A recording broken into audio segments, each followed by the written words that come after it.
عارف يا حامد، انا بقيت لما ببص لنفسي في المرايه ما بعرفنيش. مش ده الشخص اللي كان نفسي لما ابص في المرايه اشوفه،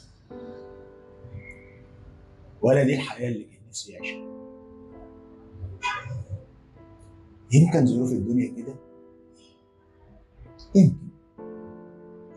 مع اني والله العظيم عمري ما جبت الحجه على الظروف، دايما راضي بقضاء ربنا وبحكمه، واللي كاتبه لي بحمده عليه.